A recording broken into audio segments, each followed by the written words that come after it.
طيب هو حسين عموتة السي في بتاعه نقدر نقرا فيه. حسين عموتة عنده بطولات مع جهات مختلفة. يعني هو واخد كونفدرالية مع فتح الرباط سنة 2010.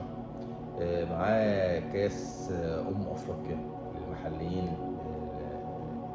في المغرب سنة 2021. فاز بدوري المغربي مع الوداد في 2017. فاز بالدوري القطري مع نادي السد في 2013.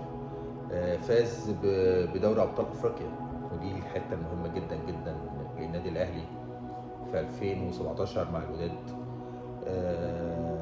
وخد 3 بطولات كاس مع الجزيره الاماراتي، وخد بطوله كاس رابطه مع الجزيره الاماراتي برضه.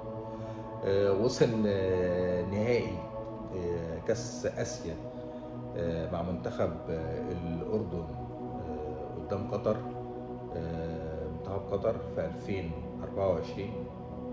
فالسي في بتاعه مليان بطولات ما بين كاس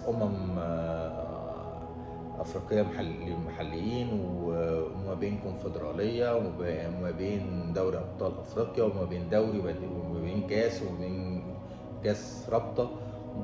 يعني في تنوع في البطولات.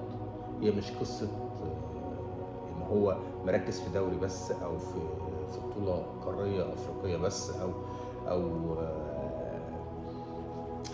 يعني واخد اتجاه معين. لا، هو الراجل متشعب ومتنوع، والسي في بتاعه ما شاء الله مليان. فده برضو من الاشياء المعززه قدام اداره النادي الاهلي لحسين عبد.